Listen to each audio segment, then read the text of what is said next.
Hi class, welcome back. We're gonna go over question number 8. In this example, we're given a linear cost function, and we can determine that this is linear real quick by looking at the highest degree of the function. The highest degree of the function is the highest power that you see in the x.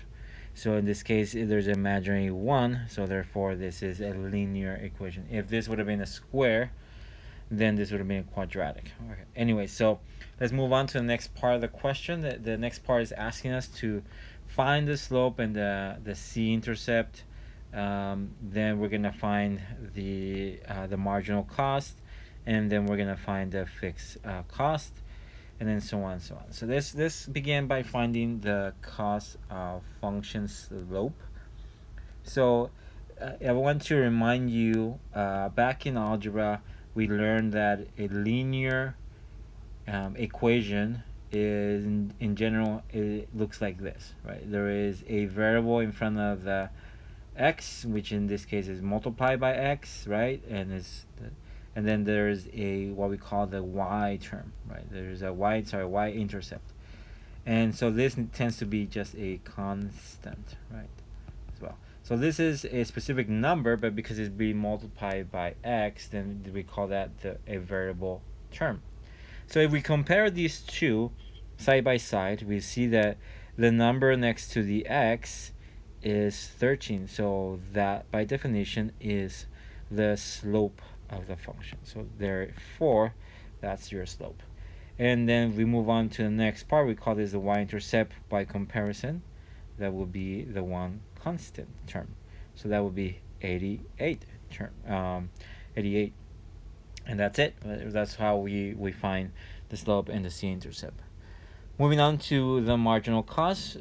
This is marginal cost is the first time we sort of introduce it so far. And so the way we define marginal cost is the change of cost over the change of units. And that's actually the definition of the slope.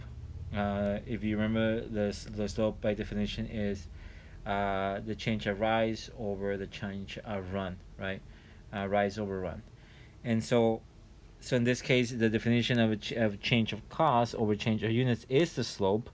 It's been in particular because this is the linear equation. It happens to be that it is going to be 13, right?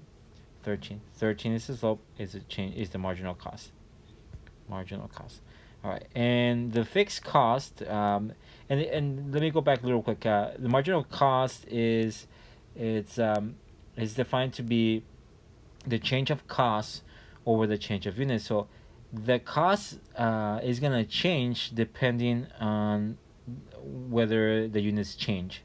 So if you notice, you can kind of visualize this, right? If this part of the cost is gonna change, right? It's gonna change depending on what the value of x is, right? If you have 100 items, right, then you multiply by 13, that's gonna give you 1,300, right?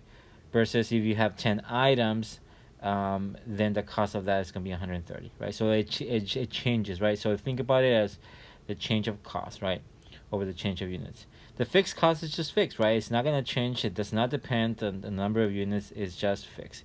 That would be an example like rent, right? A rent of a building. It does not change, right? It's just depending. It's always going to be fixed month per month, right? It does not depend on how many items you're producing. It's still going to be the same. So in this case, we can see that 88 is going to be the fixed cost. All right. So that's it, right? And now let's move on part D. The part D is asking us to find the cost of producing one more item if 51 are currently being produced. So what they're asking is, how much would it cost us to produce just one more item if we have produced 51, right? And what the way we're gonna see it here is, and I'm gonna explain it here, is that let's say it takes you 52 to produce 52 units. It costs you all this amount of money, right? All this amount of money. This is how much it's gonna cost you to produce a total of 52 units. But that's not what they ask us, right? They only ask us, well, it's going to cost us just to produce one more one more item unit if we already produce 51 units. Well, we already know that to produce a total of 51 units, is the cost of that is going to be all this, right? This is the cost of producing 51 units. So if you notice, the difference here is going to be how much it costs us to do one more units, assumed that you already produce 51 units, right? So there's a big assumption. It's not, in this case, this is linear, so there's not much going to change you're going to see. But once this becomes quadratic, we're going to see that there is a big change in whether you produce, 10 items and then you want to make the 11th item, like one more after 10, versus if you try to do 50 items and then you want to do 51 items, right? So the change of that is going to be relative a lot, right? In this case, we're going to say it's linear, so we expect to see not much of a change, right? So let's try again. So how do we do this algebraically? Well, we're going to say, well, the cost of producing 52 units minus the cost of producing total 51 units, right? So the total cost of producing 52 units is equal to, what do? We plug in 52 into the equation of cost, right? If you guys remember, what do we see that right here? We just replace 52 up there. So, and then what we're going to do is we're going to compute that in the calculator, and that give us 764. And then we follow by the minus, and then we'll find the cost of producing a total of 51 units. So that is going to give us, by plugging in 51 into the function, right? 51 here, 51 there. So we end up getting a total of 751. Subtract those two, and that gives us 13. And there you go, right? We found how much it costs us to produce just one extra item after producing 51 units. Right, so we'll see what happens in the next example. They're asking us about this almost the same thing. What is the cost of producing one more item if 81 are currently being produced, right? So it's the same concept. What we're going to do is we're going to do one more than 181. So the cost of producing one more than 181 is going to be this, minus the cost of producing the 181.